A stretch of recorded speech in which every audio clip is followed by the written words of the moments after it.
الحمد لله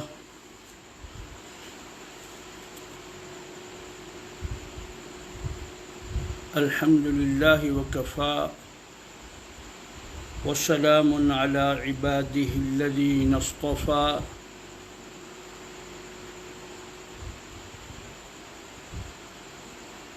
وصلى الله وسلم على نبينا محمد وعلى آله وأصحابه وأزواجه إلى يوم الدين ومن تبعهم بإحسان إلى يوم الدين أما بعد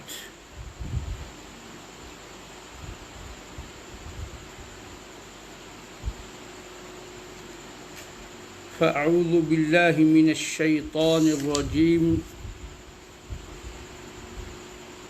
بسم الله الرحمن الرحيم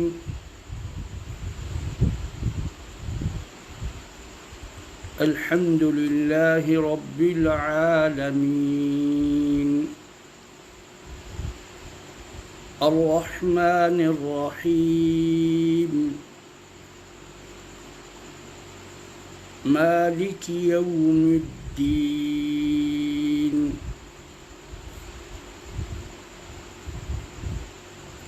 إياك نعبد وإياك نستعين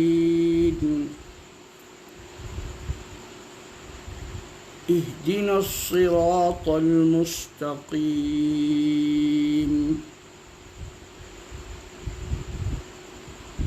صراط الذين أنعمت عليهم غير المغضوب عليهم ولا الضالين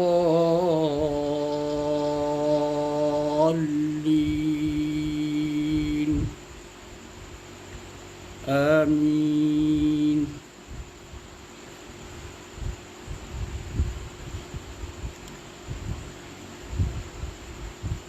جیسا کہ اعلان کیا گیا تھا کہ ہم انشاءاللہ ہر روز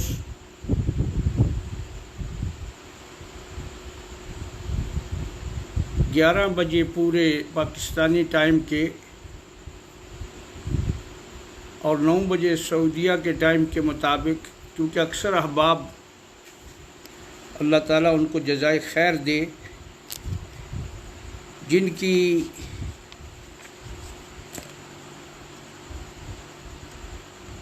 کے کہنے سننے سے یہ پروگرام شروع کیا جا رہا ہے، تفسیر کا ترجمہ اور تفسیر کا، وہ چونکہ سعودیہ میں اپنے کام کاج سے 9 بجے واپس آتے ہیں، تو یہ ان کی بڑی ہمت ہے۔ اللہ پاک ان کو اجر عظیم سے انشاءاللہ نوازے گا، جو اپنے دن کو کام کرنے کے بعد ماشاءاللہ پھر یہ قرآن کریم سیکھنے کی، پڑھنے کی اور اس کا ترجمہ جاننے کی کوشش کر رہے ہیں، تو یہ بہت بڑی انشاءاللہ ان کی طرف سے قربانی ہے اور وہ انشاءاللہ بڑے اجر کے مستحق ہوں گے۔ تو اس لیے یہ ٹائم روزانہ کا 11 بجے، کچھ ٹائم اگر 2-4 منٹ اوپر بھی ہو جائیں تو کوئی بات نہیں، لیکن بہرحال 11 کے بعد ہی یہ شروع ہوا کرے گا، اور کوشش کریں گے کہ کم سے کم وقت جو ہے، یعنی زیادہ سے زیادہ 12 بجنے سے پہلے ہم اپنا یہ سلسلہ سمیٹ دیا کریں گے۔ 11:15 تک قرآن مجید کی آیات کا ترجمہ اور تفسیر ہوگی، اور 15 منٹ جو ہیں آخری، ان میں اگر کسی کو بھائی کو سوال کرنا ہو جو سنا ہے یا سمجھ میں نہ آیا ہو تو اس بارے میں اس کو جواب دیا جائے گا۔ تو 2 دن پہلے ہم 2 بڑے قرآن مجید کے متعلق لمبے خطبے دے چکے ہیں، جس میں یہ بتلا دیا گیا تھا کہ قرآن مجید جو ہے، اس کا جو اصل مقصد ہے اس کو پڑھنے کا، اس کو سیکھنے کا، وہ ہے اس پر عمل کرنا، اس پہ احکام کو ماننا، جو اس میں عمل کرنے کا حکم ہوا ہے وہ عمل کرنا، اور جس چیز سے منع کیا گیا ہے اس چیز سے رکنا، اور اسی کو دوسرے لفظوں میں ہدایت سے تعبیر کیا گیا ہے، یعنی اسی کو ہدایت کہتے ہیں، جو ہم ہر روز سورۃ الفاتحہ میں مانگتے ہیں کہ یہ اس رستے پہ اللہ ہمیں چلائے جو سیدھا ہے، اور سیدھا یہی رستہ ہے کہ اللہ تعالیٰ کی اس کتاب کو نبی کریم صلی اللہ علیہ وسلم کے ارشادات کی روشنی میں اس پر کو عمل کیا جائے، اس پر عمل کیا جائے۔ اگر کوئی شخص صرف پڑھتا ہے عمل نہیں کرتا تو وہ بھی نقصان اور گھاٹے میں ہے، اور جو سمجھتا ہے عمل نہیں کرتا وہ بھی گھاٹے میں ہے، اور جو اسے پڑھتا ہی نہیں وہ تو بالکل ہی ایسے خسارے میں ہے کہ جس کا ایسے نقصان میں ہے کہ جس کا ازالہ دنیا اور آخرت میں ممکن ہی نہیں۔ اس لیے ہم میں سے ہر ایک یہ جذبہ لے کر، یہ نیت لے کر، یہ اخلاص لے کر قرآن مجید کو پڑھنا شروع کرے کہ یہ میرے رب کی کتاب ہے، میں اس پہ جو مجھے حکم ہوگا عمل کرنے کا وہ عمل کروں گا، اور جس سے مجھے روکا جائے گا اس سے میں رکوں گا۔ اگر یہ چیز ہم ذہن میں بٹھا لیتے ہیں تو پھر انشاءاللہ یہ قرآن انقلاب لے آتا ہے بندے کی زندگی میں، کیونکہ یہ وہ انقلابی کتاب ہے جس نے دنیا کے ان انسانوں کی کایا پلٹ دی تھی جو اس زمانے میں اور اس جگہ میں رہتے تھے جہاں کوئی انہیں جانتا تک نہیں تھا، جو جہالت کا زمانہ تھا، جن کے اندر جہل ہی جہل تھا، اور جہل علم کی ضد کو کہتے ہیں۔ تو جب اسی قرآن کو انہوں نے پڑھا، سیکھا، عمل کیا، اللہ نے انہیں دنیا جہان کی سرداری اور دنیا جہان کی وہ حکومتیں، وہ سلطنتیں اس دور میں اسی طرح کا تھا جیسے آج کل ہے۔ سپر پاور جو تھی اس زمانے میں رومن سپر پاور تھی، روم کے تھے، فارس کے تھے، لیکن اللہ تعالیٰ نے انہیں ان سب پر غلبہ عطا فرمایا، اور یہ وعدہ آج بھی موجود ہے قرآن مجید میں، اللہ تعالیٰ کا یہ وعدہ ہے۔ تو بہرحال آگے چل کر ساری باتیں آ جائیں گی۔ قرآن مجید پڑھنے والے کو، سیکھنے والے کو سب سے پہلے چند باتوں کا جو لحاظ رکھنا ہے وہ ضروری ہے، یعنی ان کا جاننا بھی ضروری ہے، کیونکہ قرآن مجید اللہ کی کتاب ہے، اور اس کتاب کو اللہ نے اپنے ایک خاص بندے حضرت محمد رسول اللہ صلی اللہ علیہ وسلم پر نازل فرمایا ہے، اور ان کی زندگی کے دو دور ہیں، ایک دور مکی کہلاتا ہے اور ایک دور مدنی کہلاتا ہے۔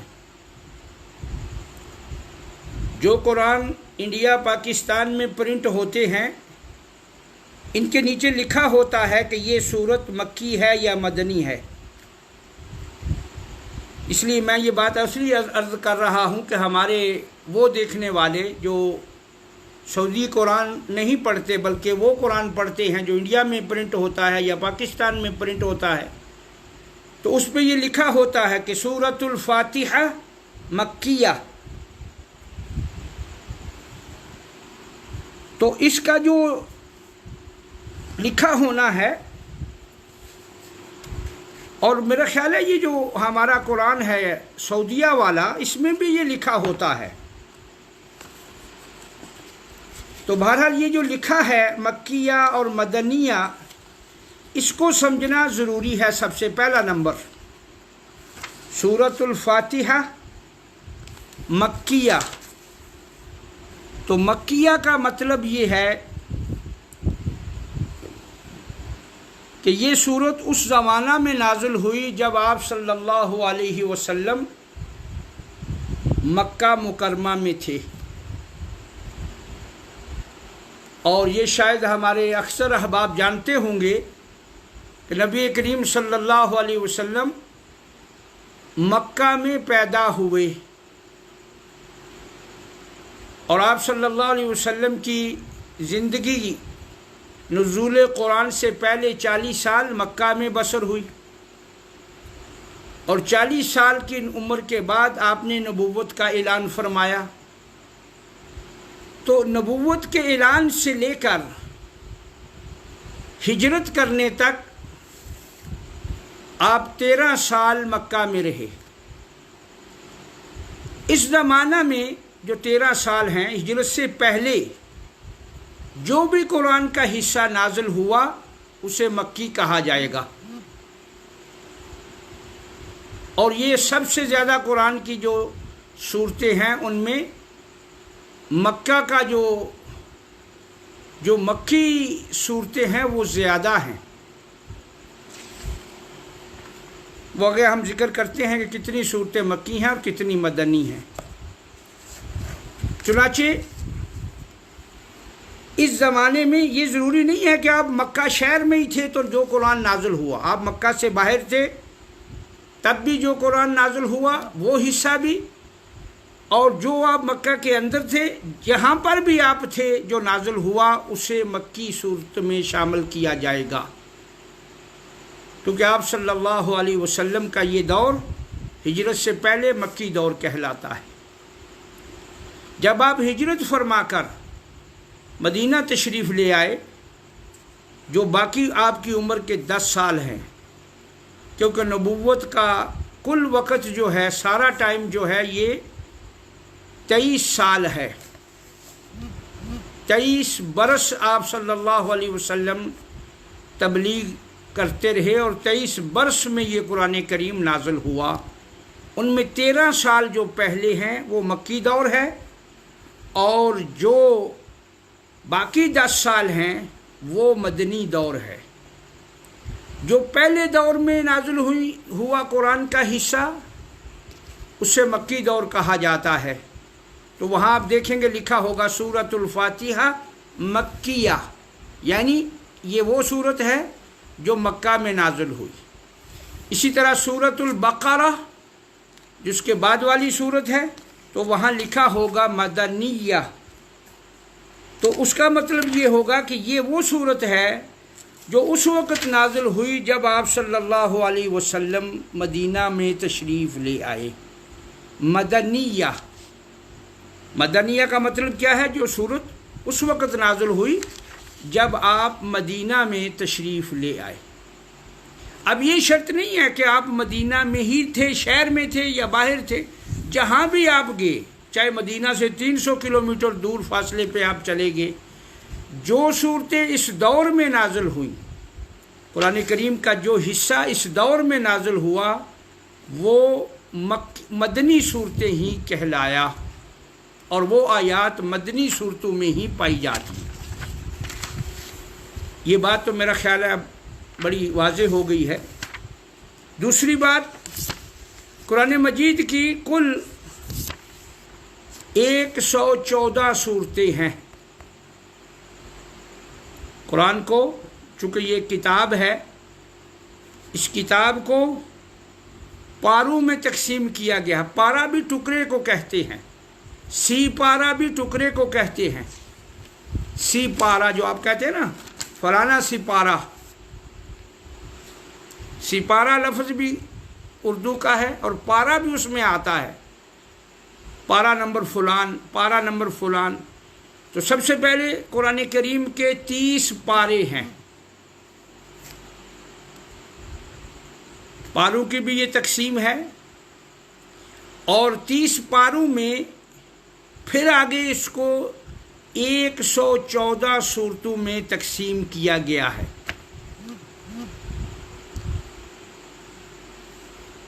114 صورتیں، ان میں سب سے بڑی سورت سورۃ البقرہ ہے، جس کی 286 آیات ہیں، جو احکام کے اعتبار سے بھی اور آیات کے اعتبار سے بھی قرآن کی سب سے لمبی سورت ہے، وہ البقرہ ہے، اور جو سب سے چھوٹی سورت ہے وہ الکوثر ہے۔ سب سے چھوٹی سورت 3 آیات پر مشتمل ہے اور اس کے حروف بھی چھوٹے ہیں۔ تو ان 114 صورتوں میں مفسرین فرماتے ہیں کہ 80 صورتیں جو ہیں وہ مکی ہیں۔ ان 114 صورتوں میں 80 صورتیں مکی ہیں، باقی جو دوسری ہیں یعنی وہ مدنی ہیں۔ تو 114 صورتیں، 30 پارے، 114 صورتیں، اور اس کے بعد 80 ان میں مکی ہیں اور 34 جو ہیں وہ مدنی ہیں۔ مدنی صورتیں زیادہ لمبی ہیں، اس لیے وہ تھوڑی بھی ہیں اگرچہ، لیکن وہ زیادہ لمبی ہیں۔ مکی صورتیں بھی ان میں کچھ لمبی ہیں، لیکن اس طرح نہیں ہیں۔ بہرحال یہ ہوگی 2 باتیں۔ قرآن کے بارے میں یہ چیزیں جاننا ضروری ہے، کیونکہ ان کا آگے سمجھ سے تعلق ہے۔ مکی صورتیں، جب صورت مکی ہوگی تو اس کا موضوع، اس کا انداز، اس کے الفاظ، اس کا اسلوب اور ہوگا، اور جب مدنی صورت ہوگی تو اس کا موضوع، اس کے انداز، اس کے الفاظ وہ بالکل مختلف ہوں گے۔ تو انداز سے ہی پتہ چل جائے گا کہ یہ صورت جو ہے مکہ میں نازل ہوئی اور یہ صورت مدینہ میں نازل ہوئی، پھر آگے ان کا موضوع جو ہے وہ اپنا اپنا چلے گا۔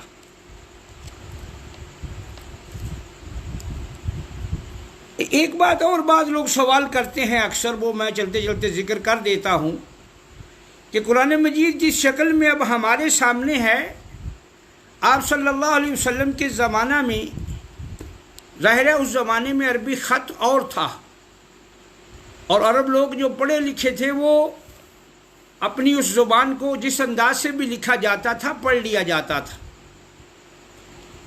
تو بعد کے آنے والوں کے لیے پھر اس قرآن کریم کو ہی تابعین کے دور میں ہی صحابہ کے دور کے بعد جو ہے یہ زیر زبریں لگا دی گئیں، تاکہ پڑھنے والوں کے لیے، جو اجمی لوگ ہیں، جو نہیں، جن کی زبان عربی، ان کے لیے پڑھنا آسان ہو جائے۔ اور آپ صلی اللہ علیہ وسلم کے زمانہ میں قرآن جو ہے یہ کتابی شکل میں بھی اس طرح جمع نہیں تھا۔ یہ ابو بکر صدیق رضی اللہ تعالیٰ عنہ کے زمانہ میں اس کو کتابی شکل میں جمع کیا گیا، اور اس میں پھر حضرت عثمان کے زمانہ میں بھی ہوا۔ وہ واقعات چونکہ لمبے ہیں، کبھی ذکر درمیان میں آ گیا تو انشاءاللہ اس کا کر دیں گے۔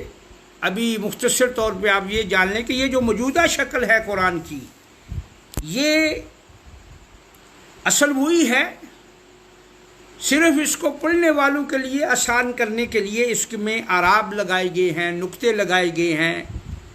اگر کسی کو نبی اکرم صلی اللہ علیہ وسلم کی وہ جو خطوط ہیں وہ دیکھنے کا اندازہ ہو، بعض جگہوں پہ لٹکائے ہوئے ہوتے ہیں، تو وہ آپ سمجھیں کہ کوئی بھی ہم میں سے اس کو نہیں سمجھ سکتا۔ تو اس لیے اس کو اس شکل میں تابعین کے زمانہ میں جو بنایا گیا قرآن مجید کو، یہ خاص اس لیے تاکہ ہر عربی اجمی اس کو پڑھ سکے۔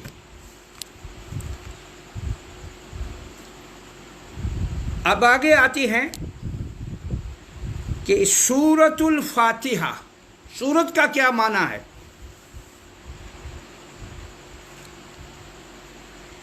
تو سورت، کیونکہ قرآن کی صورتیں ہیں نا، یہ تو صورت ہوتی ہے سواد کے ساتھ، اس کا معنی تو شکل ہوتا ہے، یہ سین کے ساتھ ہے۔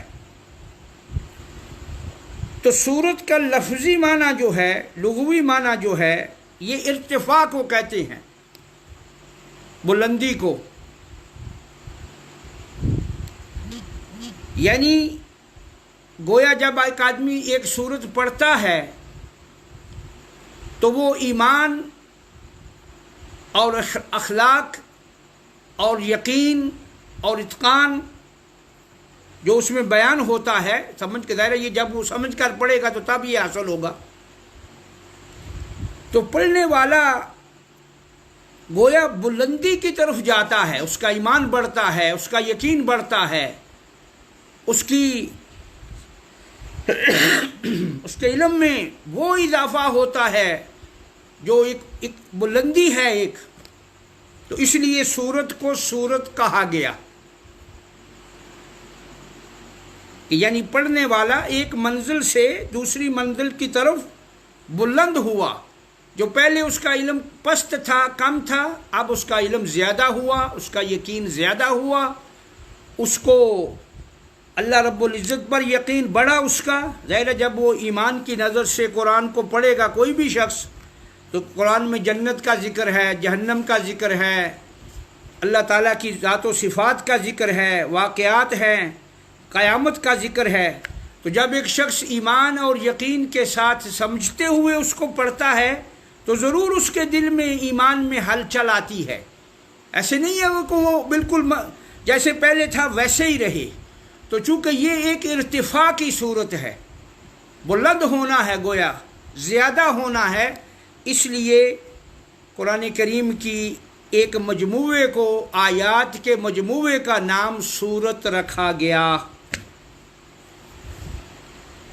اگر کسی بھائی کو کوئی بات سمجھ میں نہ آئے تو وہ یہاں کمنٹس میں لکھ سکتا ہے۔ مثال کے طور پہ اگر کسی چیز کو فوری یعنی معلوم کرنا ہو تو وہ آپ یہاں لکھ دیں، میں اس کو اپنے پاس دیکھ لوں گا، اور اگر ممکن ہوا تو یہی جواب دے دوں گا، ورنہ سوال و جواب کی نشست میں اس کا جواب دے دیں گے۔ تو ظاہری بات ہے یہاں مکالمہ تو نہیں ہوگا، سوال لکھ کر ہی آپ کو بھیجنا ہوگا۔ کمنٹس میں آپ سوال لکھیں گے تو یہاں میں پڑھ کر اس کا جواب دے دوں گا۔ جس بھائی کا سوال ہوگا اسی کا نام لے کر کہ فلاں صاحب کی طرف سے سوال ہے، کیونکہ یہاں اسکرین پر سب بھائیوں کے نام اور ان کے وہ نظر آ رہے ہیں۔ تو سورت کا معنی جو لفظی ہے، لغوی ہے، وہ ہے ارتفاع، بلندی۔ اور معنی بلندی کیا ہے کہ پڑھنے والا جب ایک سورت پڑھتا ہے سمجھ کے، دیکھ کے، اب ہمارے لوگوں کا المیہ یہ ہے کہ مسلمانوں کی 90 سے اوپر % لوگ جو ہیں وہ تلفظ کے ساتھ قرآن پڑھنا بھی نہیں جانتے، سمجھنا تو بہت دور کی بات ہے۔ ان میں کیسے ارتفاع آئے گا، کیا بلندی آئے گی؟ اللہ پاک رحم فرمائے۔ اللہ رب العزت مسلمانوں کی اس موجودہ حالت پہ ترس فرمائے اور ان کو اپنے دین کی طرف، قرآن کی طرف لوٹائے، تاکہ یہ اسی طرح معزز بن جائیں جس طرح وہ پہلے صحابہ کرام معزز و مکرم تھے دنیا میں۔ کیونکہ دنیا میں معزز اور مقرر بننے کے لیے مسلمانوں کا اپنے اس اللہ کی کتاب کی طرف لوٹنا ہے۔ یہ ایک طبقے تک محدود نہیں رہنا اس کا، یہ ہر ایک مسلمان کو پڑھنا، سمجھنا، عمل کرنا، پھر جا کر آگے دنیا میں انقلاب آتا ہے۔ تو بہرحال سورت کا معنی بلندی، اور یہ بھی اس کا ایک معنی کیا گیا ہے کہ جس طرح